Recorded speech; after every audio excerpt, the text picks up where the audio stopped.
Welcome to the 7th Wandsworth Coronavirus Business Forum, Have Your Say for Businesses. So today the forum is featuring the Worshipful, the Mayor of Wandsworth, Councillor Mrs. Jane Cooper, who will give you a welcome, followed by Graham Russell, Assistant Director of Resources at Wandsworth Council, who will update us on the implementation process and update us on the additional grants scheme, just to see whether the councils have got the final detail of how that's going to be applied. Our other speaker today is Steve Diamond from the Economic Development Office at Wandsworth Council, who will be sharing some of the high-level plans for reopening businesses. And this is also an opportunity for businesses to tell us what you need and start the process of actually getting open again. Yesterday, the Chamber disseminated a British Chamber of Commerce summary of the government's plan to rebuild document. This details some of the proposals, and again, we'd really like to hear your views on this and how we can apply things a little bit perhaps better in Wandsworth. Can I introduce you to the Worshipful, the Mayor of Wandsworth, Mrs. Cooper, Councillor Jane Cooper. Jane, over to you. Good morning, everyone, and thanks to the Chamber for inviting me to this networking event. I have addressed many Chamber events as Mayor, but doing this via Zoom is a first for me.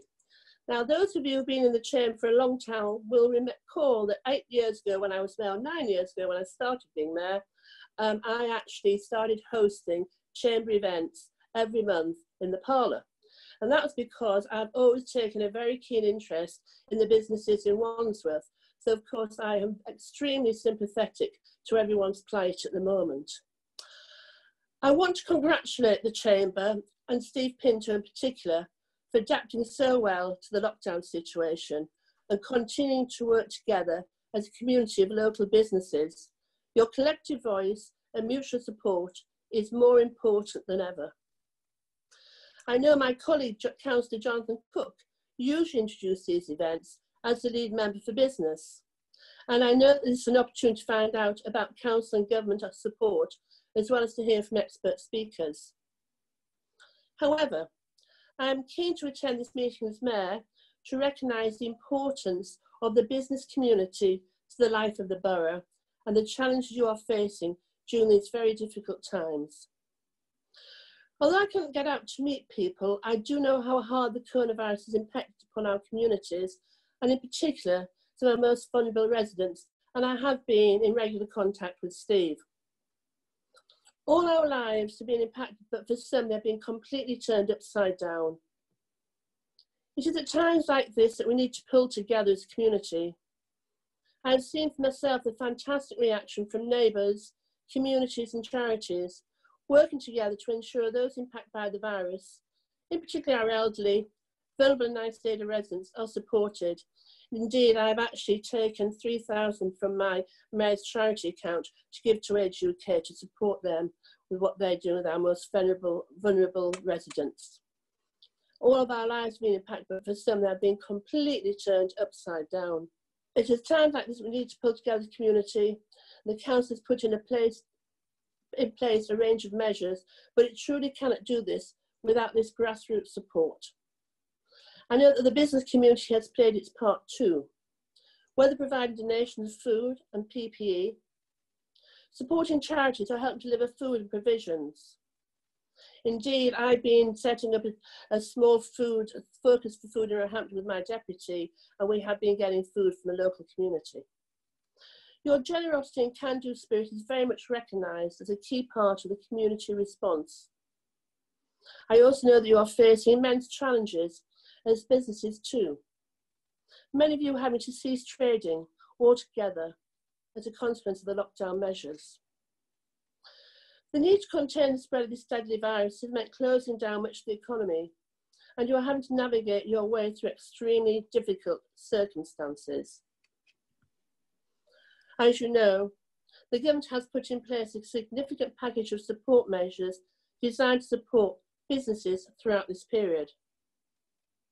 The Council has argued for extension of these measures so we can continue to help our small businesses and self-employed, ensure they contribute to economic recovery.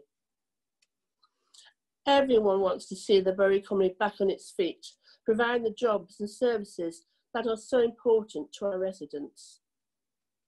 There is still a long way to go, but I hope we are beginning to map out a route back to business as usual. We need to continue to work together and support each other to get to that stage. No one is keener than I am to get out there and meet with you face to face again at one of the Chamber's business breakfasts or one of the evening receptions, which we always enjoy.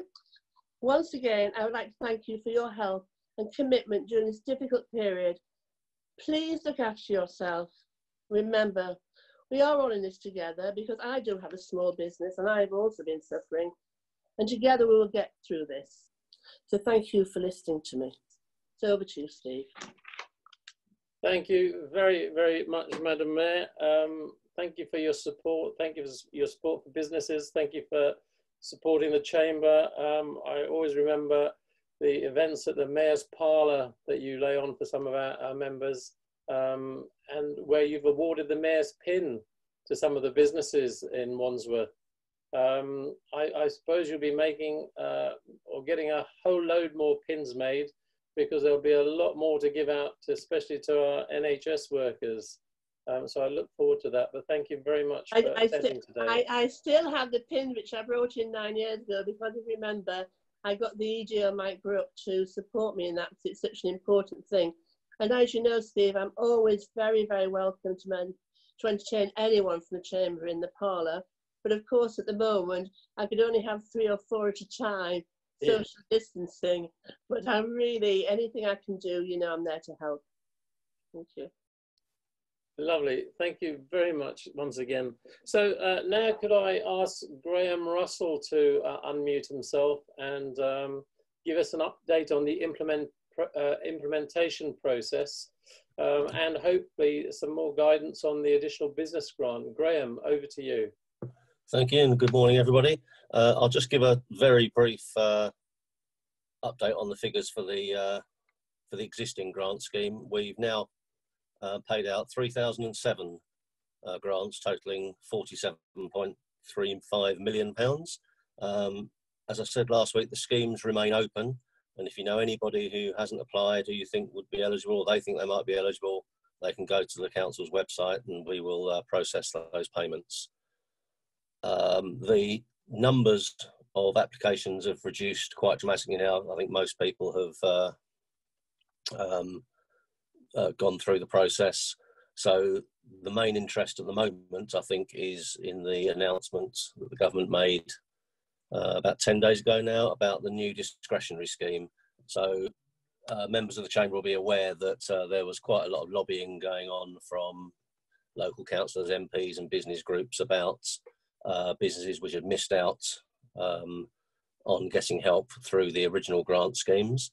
And the government acted on that, and they have developed a discretionary grant scheme for councils to implement. The key issue with this scheme is that there's not a lot of money being allocated to it.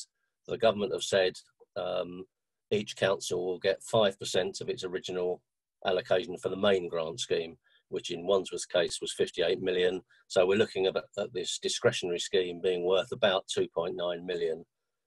There is still some uncertainty over the final figures. The government haven't announced them yet, and they do have a habit of changing things for various reasons, but we're estimating about £2.9 million for this discretionary scheme. So we haven't had final guidance from the government on it yet. They put out a press release and then we had a letter from them. And in that they listed the priority areas which they think councils might like to consider as being most relevant to this scheme. And they are businesses working in shared spaces, ongoing or regular market traders, charities which were unable to avail themselves of the small business relief grants, and bed and breakfasts which are paying council tax. They're the 4 that they've mentioned. There are other eligibility criteria which they would want us to attach to the scheme. One is that any business applying has ongoing fixed building costs. Presumably that's a rent or a lease payment. That the business is able to demonstrate a loss of income due to COVID-19. That the business have fewer than 50 employees, and that the business was trading on the 11th of March. So that's the kind of government's version of this. They have allowed local authorities discretion around that. But as I say, the final guidance hasn't yet been released. We have had discussions amongst ourselves and with Councillor Cook and other leading members about how the Wandsworth scheme might look. And I don't know if Councillor Cook want to comment on that when I've finished. Obviously, we understand that those of you who haven't been able to benefit from the existing scheme will be very interested in this scheme. But I just have to caution that we're not going to be able to help huge numbers of businesses with huge amounts of money out of £2.9 million. I'm happy to answer questions on that when the time comes. Just one last thing that was raised before the meeting about parking. And there's a notice on the council's news site that parking enforcement will recommence on May the 25th. The dispensations around NHS key workers and carers will continue, but otherwise back to normal for parking enforcement. And that's my update, Steve. Thank you very much, Graham. Have you got any indication of time when the final sort of decision will be made on? Well, the guidance is expected this week. That's as fine-grained as we can get it at the moment. What we are doing, we're preparing an online web form in advance. We've got email boxes specifically set up for these applications, and any decision-making process inside the council will be done as quickly as possible. That's really good to know. And when will the online forms be available? Well, as soon as we have a scheme that's been agreed by the council, we can then fine-tune the online form, because we need obviously to make sure the criteria are correct on those. That shouldn't take more than 24 hours once we've got the final scheme agreed, and then we can go live. That's great, Graham, and thank you very much for personally taking some of the emails that I've sent you from businesses and the answers that you've given. Councillor Jonathan Cook, did you want to come in on that? Yeah, thank you, Steve. Morning, everyone. Yes, I mean, maybe just add to what Mr. Russell just said there.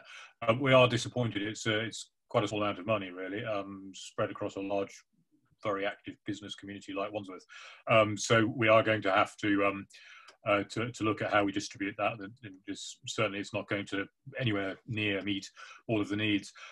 So we're awaiting the final guidance. Obviously, we'll look at that. We'll look at what we understand to be the priorities in the borough, and calls like this have been incredibly useful in giving us a feel for that. The other thing, which is a note of caution, is that whereas on the grant system, which Mr. Russell just updated on, we had a ready-made system, i.e. the business rate system, so we just reversed the flows of funds. Instead of money going in, it went out. We don't actually have a process for this discretionary fund, so we'll have to set that up as well. So that will take a bit of time, but obviously we'll do our absolute best. And the key thing is to get the absolute maximum benefit from the fund, and we'll continue to lobby government for more funds where we think the need is greatest. We've got a long list of things I've written now, both to the Chancellor and the Secretary of State for Business, highlighting the sort of things that come up in these meetings. Yeah, it's been very useful, and yeah, thank you again for that. We'll just continue pressing. Thanks. Thank you very much for that, Jonathan, and also thank you to you for taking some of the emails that I've been sending. Obviously, this additional grant scheme is extremely important for businesses, and we'll do all that we can help to post any queries that we get to you. So with that, can I ask Steve Diamond to unmute himself and give us some insight into the high-level strategic plan for reopening our high streets and businesses. So Steve, over to you. Okay, thanks very much, Steve, and welcome everyone. So I head the Economic Development Service at Wandsworth Council, and as Steve said, we are turning our mind to economic recovery and how we can work with businesses on that, and how we can make sure the borough is in a fit state to do it. I think I was advertised as a qualified speaker to talk about this. I want to sort of disavow you of any particular knowledge that we've got, but I think it's important just to reference some of the recent announcements on the roadmap for economic reopening, and indeed the guidance that hopefully everyone will be aware of, that was published on Monday, which is absolutely crucial for businesses to do that. That's been put together by different business organisations, sector organisations. It's guidance on particular workplaces rather than sectors, which I think is quite helpful. I think the key thing there is to understand how to make premises, places of work, shops or whatever, COVID secure, which I think is the terminology that we'll need to get used to. The Health and Safety Executive is the key agency that is developing the guidance for that, and indeed that will fit into health and safety legislation. So I would certainly encourage all businesses to look at that if you haven't already. I'm sure many of you will have looked at it already. The other thing to be aware of is the government's broader roadmap looking at the future. So there was quite a lot of talk about what was happening this week, when people were going to had to go back to work, who had to go back to work, and so on and so forth. That's obviously important, but I think from my perspective, I see that as really an evolution of existing arrangements and existing legislation. Perhaps the more important one is a point, I think, is to look at it over the next few weeks, and in particular the different steps in the road to recovery. So there's certainly been some relaxation of measures from this week, but probably the key dates, as you'll be aware of, are coming up. So from the 1st of June, which is the earliest point, that will need to be confirmed, but the earliest point is when step 2 in the recovery plan takes place. From a business perspective, the important thing there is really the ability for some of the non-essential retail to open, again meeting those requirements from the HSE to be able to accept employees and visitors in a safe environment. And that's also aligned with phased return for some primary schools, although not all primary pupils. And then step 3, again, the earliest date for that will be 4th of July, is allowing potentially some opening up again for the hospitality sector and leisure facilities. So these are the sort of milestone dates to bear in mind about when we might be able to get more and more economic activity opening up and taking place. I think important to read the guidance, not only to understand about how you're able to open up your businesses to start trading again, but indeed whether to open, whether actually complying with those measures is a sensible business decision. I think perhaps if Zaib is around, he might be able to comment on the factors that take into account for that. So from the council's perspective, I think these are really business decisions. The guidance is pretty high level because obviously each business premise is going to be very distinct, and it's down to the business owner to be able to decide how to comply with the requirements. What would be useful to know is what support we might be able to provide around that. For example, I imagine between here and then we'll start to get more guidance from the HSE. They've received more funding to be able to provide advice, but there may well be specific experts that could come and talk to this meeting, or that we could make available through the Enterprise Hub or through through the council website. I think the other point I wanted to make is, whilst those are very necessarily business-specific decisions, from the council's point of view, there are lots of cumulative aspects and coordination aspects that we need to be aware of as well. So, for example, if we're seeing more and more businesses opening in our town centres, that's going to present an issue for us in terms of how we manage the highway space and the public realm, for example, to make sure that that is also compliant with safe social distancing, and how lots of businesses opening together, potentially having queues onto the pavement, how that interacts with other people getting around. And indeed, we are considering at the moment some other guidance from government, which is requiring local authorities to put in place much greater capacity for pedestrians and cyclists, probably having to sacrifice some road space to do that, in order to make sure that people can move around as safely as possible and complying with the social distancing requirements. As we've seen, the Prime Minister was announcing that to avoid public transport as well, cycling and walking are likely to take more prominence. That'll be, as I said, that presents challenges for us in how we manage our public realm within the borough, but perhaps is also an opportunity if we're trying to get people to shop local. Then avoiding public transport to do that might present a business opportunity as well.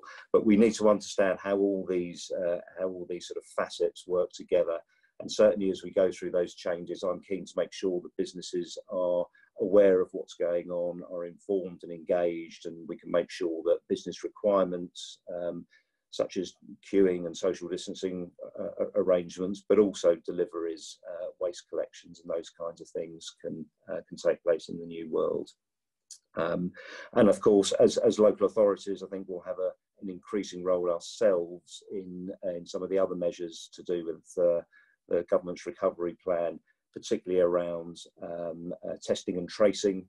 So as we get more and more of that going on, that's really important to make sure that that we can open the economy safely too. So there's very much a local place-based approach which I'm focusing on, and I'm very interested to hear people's queries and questions on that, how you want to be engaged, how business can feed into that, so we can make sure we get as swift a recovery as is possible given the public health requirements.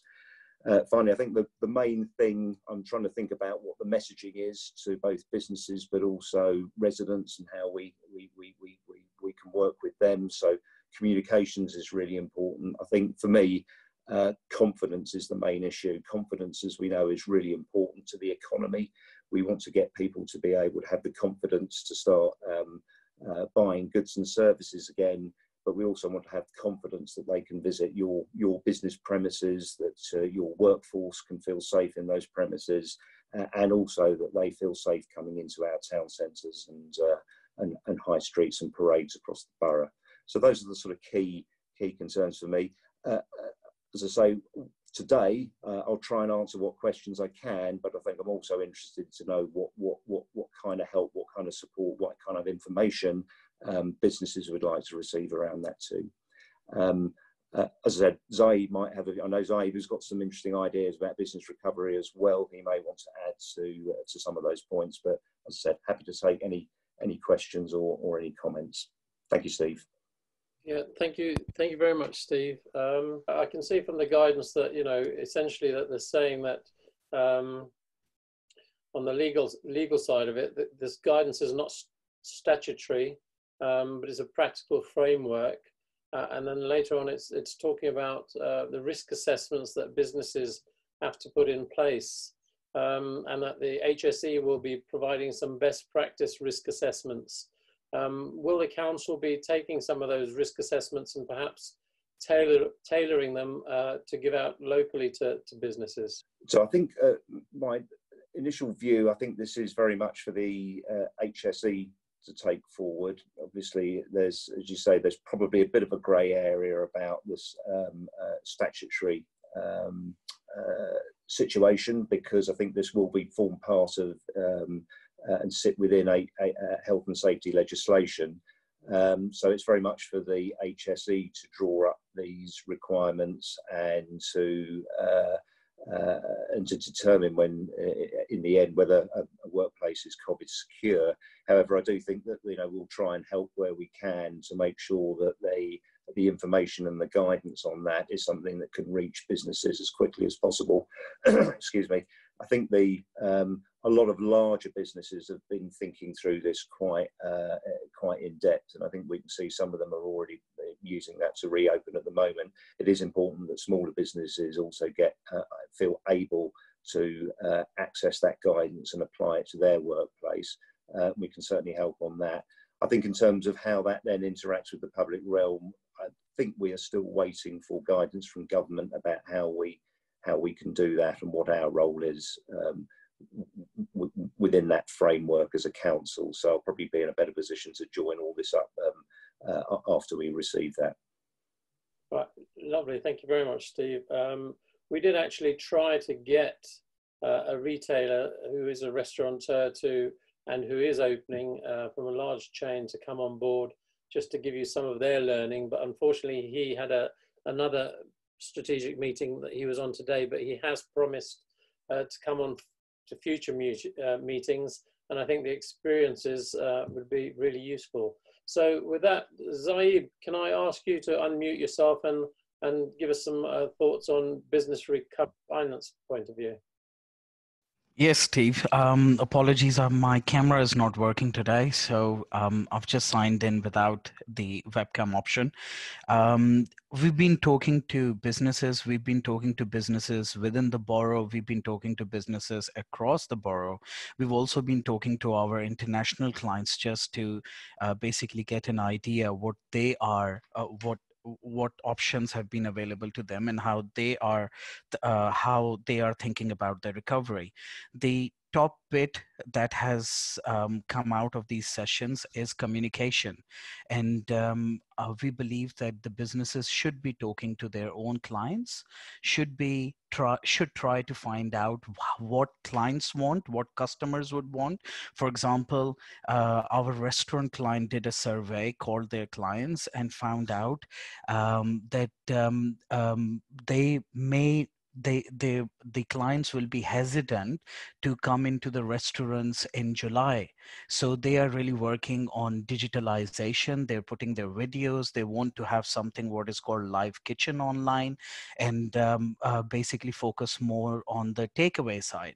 Similarly, we have a local salon client who's rung up their clients and found out that they will be the clients will only feel secure if there is only one another client apart from them in the salon.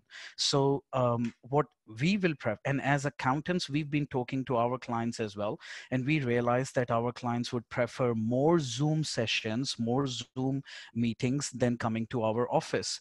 So we will be basically taking all these things into consideration when opening our offices. For example, we will be working in shifts. We will have 50% of our staff working from the office 1 week, and the other 50% will be working the next week. So I will suggest that all the businesses should be communicating with their customers, should try to, of course, you will be looking into the guides as published by the government. You will be making the workplace secure as per HR guidance, etc., for your employees and for the people who will be visiting you. But you should also be talking to your customers to find out what do they expect from you, what they will feel secure in terms of the precautions you need to take. The previous norms won't be the new norms anymore. Businesses will have to look at digitalization, will have to work on better presentation, and of course we've been doing it ourselves as well. We've been educating our our clients how to use different apps, etc. For example, many of our clients didn't know or never heard about Zoom or how to use Skype for the meetings. So we had to educate them. So there will be a sense of responsibility as a supplier, as a seller as well, that you don't only introduce the technology into your business, but also have a little bit guidance for the users or end consumers or your clientele. Apart from it, as I mentioned and stressed before, adapting and communication will be the key for road to recovery. Thank you. Thank you, Zaib. That's really helpful. So as we go into the Q&A session, I've seen a couple of questions come up in the chat box. If you could just raise your hand, there's a button that you can click on Zoom that raises your hand. I'll come to you.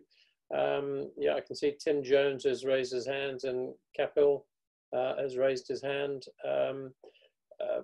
Firstly, though, can we just take the questions in the chat box? And Graham, I guess it's over to you. Someone's asked, is the council offering any extension for the time lost on business parking permits? And you've answered no to that. And someone else has asked about free parking for staff who are coming from a long way away. Is this something that the council can look at?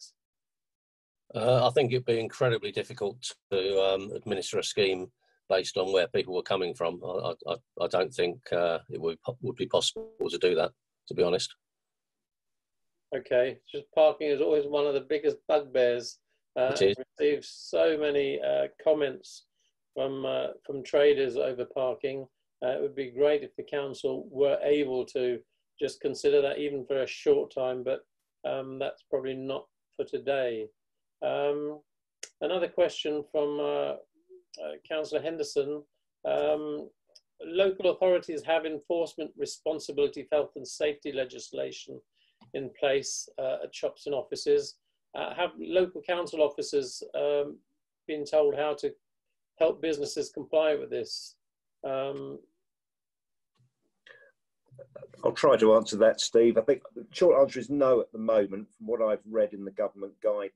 But I haven't actually spoken with colleagues in regulatory services partnerships who would be responsible for that at the moment. But everything so far in government guidance has been about boosting health and safety executive capacity rather than local authority capacity to do this. But it's certainly one of the issues that we'll be looking at as part of the broader council response is what is the role of our regulatory services teams in compliance. I think the main message, though, is that what about confidence? If people can follow the guidance and understand why they're there, it's good business sense to make your workspace feel safe for your employees, for your visitors. If they have confidence in that, then that will work. But in terms of the actual compliance side, I still need to catch up with colleagues, but I haven't seen anything in guidance about what the council's role is on that yet.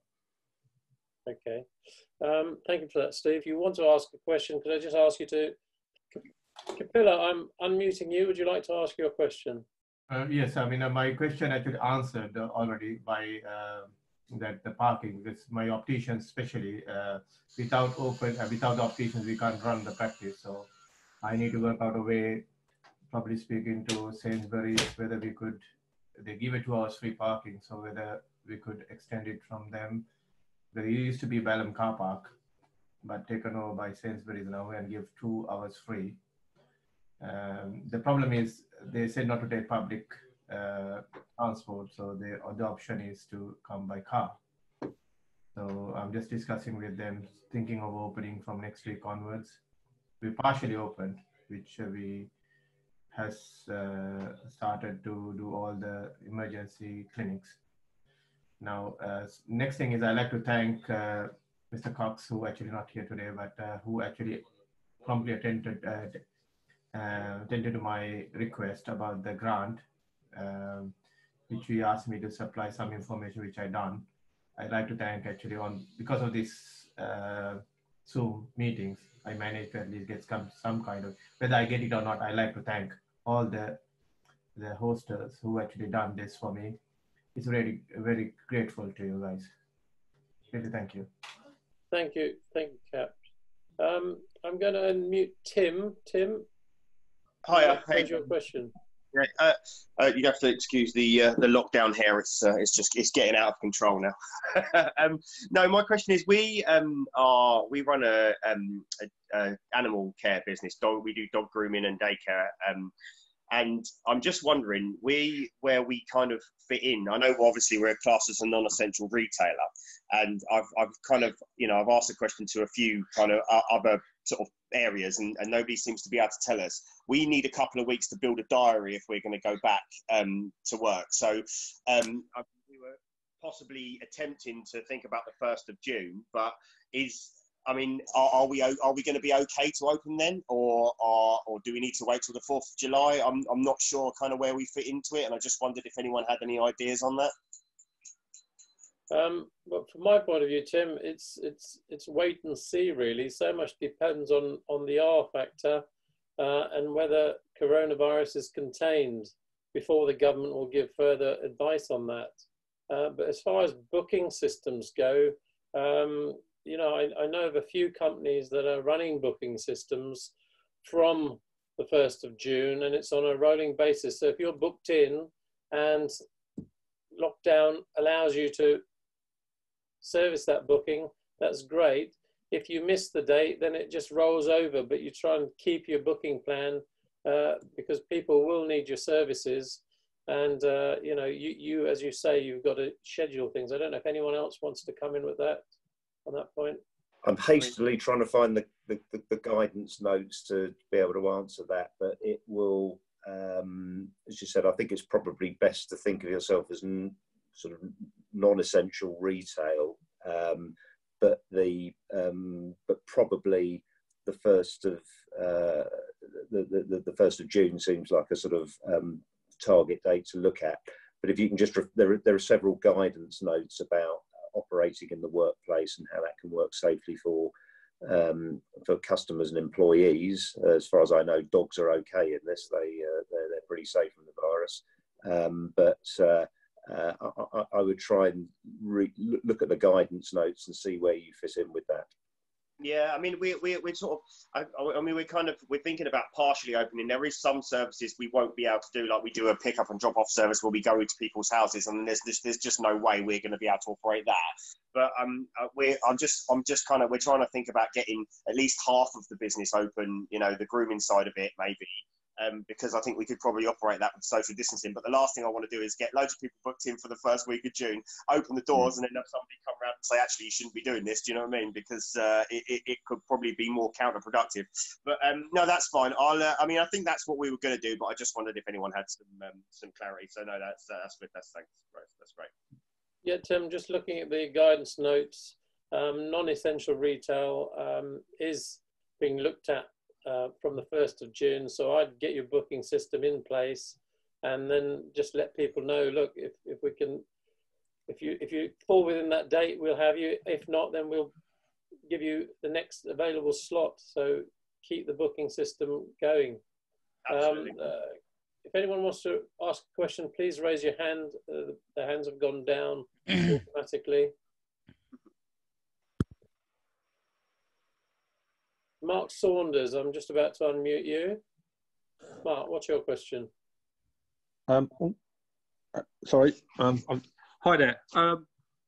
I run a non-essential medical company, so which is basically physiotherapy, similar to dentists, similar to osteos, similar to chiropractors. We are not classified as retail, we're classified as medical, and we basically had to close because we're not essential to a certain degree, although people may argue the toss on that one with regards to if they're in pain or have dysfunction, whether they're essential or non-essential. But we've been given no help at all. So we fall into the category of getting no grants. We get no business rate relief, and the business rates in Wandsworth, rateable value is so high on our building. Although I only have 5 employees, we're not entitled to any reliefs at all or grants. I'm just wondering, you know, I'm getting to the stage now where we're going to be forced to open, just down to the fact that we have no, we're getting no help. I'm just wondering, with this new grant scheme that has been mentioned earlier in the conversation, whether we would be eligible for any grants to help us to try and run this course of this pandemic. Yeah, thank you, Mark. I've seen your letters. I have forwarded them on, and I guess you fall within this additional grant, the discretionary grant, which is just rolling out at the moment. I don't know if Graham or Councillor Cook wants to say anything on that. I'm very conscious of the two issues there that have just been described: the general medical exemption and the rateable value, particular problem in high value inner London boroughs. And both the letters I've written to ministers, first to the Chancellor and then to the Secretary of State for Business, have highlighted the problem, and I'm contemplating doing that again soon, because it's a very, very difficult issue, and it's clearly a big gap. Obviously, it doesn't just affect Wandsworth, but we've got plenty of examples. On the discretionary grant, which is perhaps where Mr. Russell was just going to come in as well, I can only just sort of re-emphasise a bit of caution there. It's a relatively small amount of money, and the problem just described in terms of those two gaps would take an awful lot more funds, particularly for a large borough like Wandsworth, to solve that problem. So just a sort of note of caution on that, but we've yet to get more guidance, which we'll get tomorrow. And of course, we have been already given those 4 rough target areas that Mr. Russell mentioned, which are different from the two issues that have just been raised. So I don't know if Mr. Russell has anything to add to that. No, I think that's a clear explanation, Councillor. So with that in mind. Again, not very hopeful about getting any help from anyone. We have no. We're not saying we have any choice. Of course, we have a choice. We have a choice to open or not open. But the choice is: do we have up to 27 people, become unemployed shortly? The furlough scheme works so much, but the people generally earn a lot more money than £30,000 a year when they work in these clinics. They're all professional healthcare professionals. We have a large clinic, and I've been doing a health and safety, looking at it. Luckily for me, I've worked in infection control in the past in hospitals, and I've taken a very good view at our clinic and how it can be safe, and we think we could be COVID secure, as you want to describe it, very, very quickly, because of the size of the premises we have and the ability to treat people self-distancing, and we have full access to PPE for everyone, including the patients. But the issue we have along is whether or not we should be treating someone with, say, neck pain or back pain who can't go to work as essential, down to someone who has gone for a run, has sprained an ankle and can't go running anymore, and is it essential that he gets back to running? And is it a safe environment for us to treat them? And I believe that we can do that treatment safely, but it's difficult to know where the government is, because the government has one minute is asking for everyone to go back to work if necessary, which in our case it would be to go back to work. We can't work from home. But in the second demise, they talk about health and things like gyms and will be remaining locked down for the foreseeable future until it's safe for people to go back to gyms. So we kind of again caught between this hard rock and a stone, in that we just don't know where we stand, because at one minute we're told we're essential according to the government website, but on the other hand we're told we're not essential and we should be closed down, which we were closed down, and we get zero help, which sounds like we're still going to get zero help going forward. So if we do get any help, it's going to be very minuscule in comparison to the fact that we pay large business rates and large rent and etc. So it's so I'm rabbiting on a bit. It's just very, very difficult for us to know what to do right now. Can I come in there, because you've raised some good points, and I make full note of it. In your letter, you say you're contributing about 200,000 a year in various taxes, national insurance, etc., and you're not getting the support.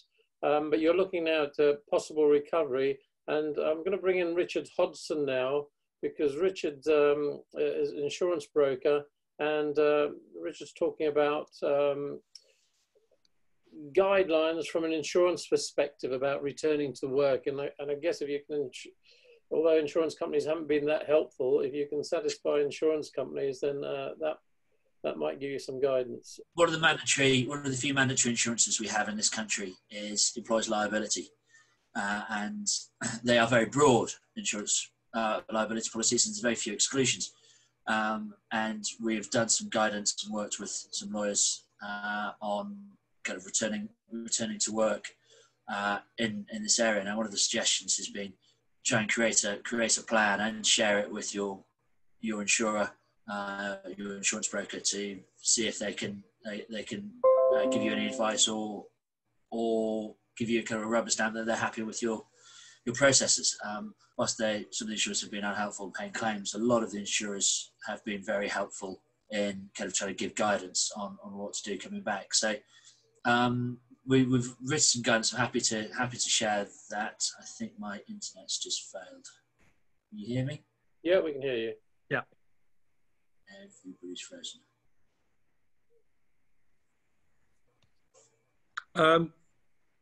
From my perspective, I had very good insurance. If everyone can hear me, we actually had pandemic insurance and named diseases and everything else, and yet we still haven't had any response from the insurance company as to whether we are eligible or not going forwards for any claim. And it looks like they're going to stop us from claiming. So I'm not very pleased with the insurance companies at the moment, I have to be honest. And with regards to medical, every physio has to have professional insurance, which is probably as a professional person, so that we're still operating under medical guidelines. And if you're ever negligent, you have the it wouldn't be the company, it would be the individual that you'd be suing for medical negligence. But Mark, yeah, it's difficult. I'm going to mute you now. Sure. We have listened to you, and we are doing our best to lobby on these matters. But I'm going to move on to another question. Martin Adams has asked a question in the chat box regarding extra help for businesses in shared working environments. Martin, this is very much falls under the additional business grant that Graham Russell was talking about earlier, and they're just waiting for the detail on that before they can put on the online form, which will allow you to apply and hopefully be successful. Orestes, I'm going to invite you on. Orestes is with Business Doctors, and Orestes very kindly talked on one of these forums. But Orestes has experience of what's happening in Italy, and they're a few weeks in advance of us. So Orestes, I'm unmuting you if you'd just like to update us on what's happening in Italy, just briefly. Yeah, thank you very much, Steve. It's interesting to compare because I think here we are just 3 weeks from what probably is going to happen in Italy. In Italy, they opened non-essential business a week ago, actually, a bit more than a week ago. So we've been talking about small food shops, kind of gourmet shops, beauty centers, but only where there is not really physical contact. So we're talking, for instance, nail parlors or hairdressers, and also bookshops and some other retailers.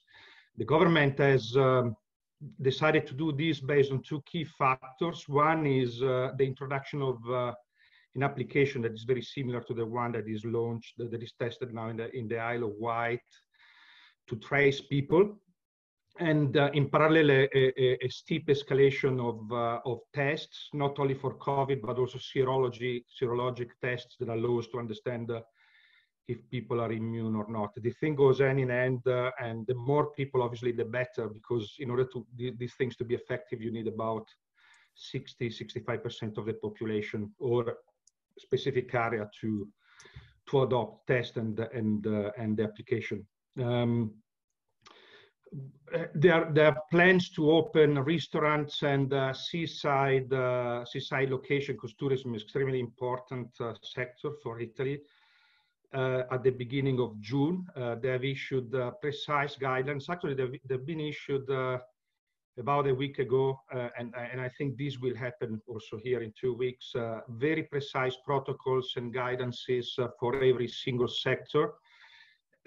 As is very important that people understand if they can, particularly if we think about restaurants and we think about bars or any public place of this kind, people need to know in advance also if they can afford it, if it is worth opening, what they need to put, how much time they need to put in place this measure, because it's about also understanding what is the distancing that need to be applied between tables and chairs.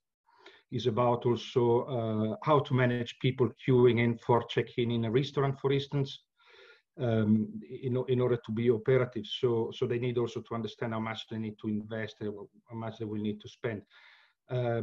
Also, there's been an emphasis, a very interesting point from Zaib before, about trying to understand also locally with your clients about their willingness to come over, particularly in areas where potentially there could be a bit more crowd. And it is working, is painfully slow, but people are elated, are quite excited to go back to work. Then another interesting one, I think, is that particularly for restaurants in certain regions or equivalent of council or provinces, authorities are discussing with restaurants the possibility of using more external space. Obviously, they're very cautious about it, but in order to give the possibility to this kind of businesses to, let's say, have less impact on their capacity and occupancy, obviously, because the occupancy is reduced at least to 50% given the safety regulations. So I think that, Steve, this is what should happen here in 2 weeks as well. Thinking about the curve of the contagious, the curve of sadly the death, and of the people ailing from COVID is pretty similar. So the population is the same. The only difference perhaps in the UK is that you have a big city like London that we don't have, and maybe in a big area with such a density of population, authorities have rightly to be a bit more cautious. Thank you very much, Orestes. We've had a question from Capilla, who's asking, can we buy PPE equipment from the council? I'll go and investigate. I think the answer is probably no. I think one of the points is that the PPE required in a business environment isn't the same as a clinical environment, and obviously it's important that the PPE for the clinical and care environments is directed to those sources, and that's where the council's priority is at the moment. But it is something I'll take away about how particularly smaller businesses can access the right PPE supply chains, and that's certainly part of the guidance. So I'll take that away and investigate. Okay, Steve, could I come back? Could I just sort of rewind to Mark Saunders' point a few minutes ago? Yes. Listening to that and that, yeah, understand the dilemma about essential and the very awkward position that general medical businesses are in.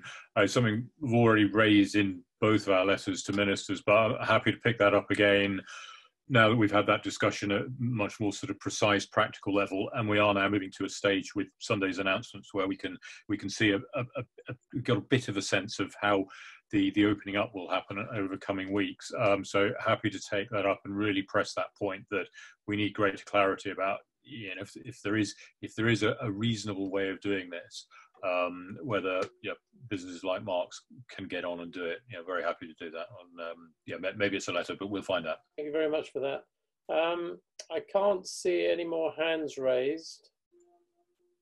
Steve, I have a small comment or question towards the council about the discretionary fund. I know previously through the business rates scheme, businesses were able to apply, were able to get 10,000 for minimum. Are you looking to disperse this new discretionary fund 2.9 million in the same way? That would mean that you're dispersing it to 290 applicants, or you have the discretion of splitting it more, or maybe perhaps making it 5,000 per grant. This way you will be able to assist more businesses who were left out from previous grant scheme. Yeah, Steve, I can take that. We do have the discretion to pay out smaller amounts, and that's one of the things that's currently under consideration. Great, thank you. So could I just turn the questions around to, is there anything that we can do short of the financial side to help businesses at this point? I'll just leave that open for a few seconds, and if anyone wants to come in and make a comment, please feel free to do so. Okay. Steve? Yes, Martin. Can I just make the comment that I think people need to try and make sure they've done the bounce back loans, and I'm hearing the guy from the physio, surely he should be looking at the COVID loans. I would have thought was the he should be a prime person. He should get a COVID loan from his bankers. I would have thought that was his best way of saving the business. Pravin, you've got a question. I think most of the businesses, which are smaller businesses, are going to be open on the 1st of June. And one of the key requirements will be to look at the PPEs. So it will be very helpful if the chamber can come in onto that and see if we are able to have, although the PPE varies from business to business, there are certain basics which are required by almost every business, like the gloves, the sanitizing equipment, and the masks. So if there is any guidance that the chamber can provide for the members, that will be extremely valuable, I think. Okay, thanks, Pravin. I'm not sure what guidance we can provide. I mean, we are in touch with the British Chamber of Commerce and the London Chamber, who are more into the policy roles, etc. But I guess it's the health and safety executive that we really need to rely on for this type of for guidance. I know that one of our members, Beaver Pest Control, are using a microporous air spray that gets into the minutest of places and will kill off viruses. And that might be something that businesses want to think about, because if you can at least put a statement in a restaurant that's about to be opened, or an office that's about to be opened, to say that this has had this treatment, at least that's some reassurance, and it goes towards the risk assessment process that you need to go through. Pravin, does that answer the question, or are you looking for something more specific? No, I think in summary, I understand where you're coming from, but all the businesses will have to have like all these supplies sorted out well before they go back to business. And maybe some sort of links which will enable, because what I'm finding is if you do an online search, there's such a wide variety, and most of them even haven't got stock of these supplies for like up to July. So it's going to be an interesting one, because we've got to do it quicker, sooner rather than later. We're looking at screens in our business so that we've got these perspex screens in order to make sure that we are COVID compliant, and also to have markers, etc. But the PPE is something which I haven't found an answer to yet. All the supplies of the gloves and probably the temperature monitoring equipment, etc. Okay, I get inundated with people from the internet saying we can supply you with PPE, but I'm loath to go to someone that I don't know. Yeah, absolutely. I do know that Roy in Tooting Market said that he had access. I don't know if his supplies have expired, but it might be worth talking to Roy and see if he can supply anything. But it's something that we can look into, and we'll try and find a reliable supplier. Steve, I'll also give you, I'll also collect these details from our client. We know a couple of our clients have been selling disposable gloves and masks on Amazon, and we know they've been offloading huge stocks. So I'll find out and I'll send you an email. Thank you very much. Thank you, Pravin. Can I go to Skin of Love? Skin of Love, you've got your hand raised. Would you like to ask a question? Yeah, good afternoon. As we obviously gradually, hopefully a lot quicker, come out of the circumstances we're all in, one of the things I've noticed over a number of years is the importance now in not just relying on just local commerce in terms of our, retailers looking for local business, but for the future, for us to really make a greater push across the entire borough's businesses and the borough as well, at trying to attract customers from all over the world. I'll give you an example. I've been a chauffeur on and off for 20 odd years. And what I've seen with what a lot is happening when people do come to the country is that they are looking now at an alternative tourism, not just concentrating just on central London. And obviously with things like the attractions we have in the borough, if we can highlight the attractiveness of the borough, the history of the borough, the features of that are around, so that we can draw business far wider for the future. Yeah, that's a great point. Although the local chambers of commerce are predicated on keeping business local, but we fully understand that, if you are a business, there's nothing to stop you trading globally, and why shouldn't you?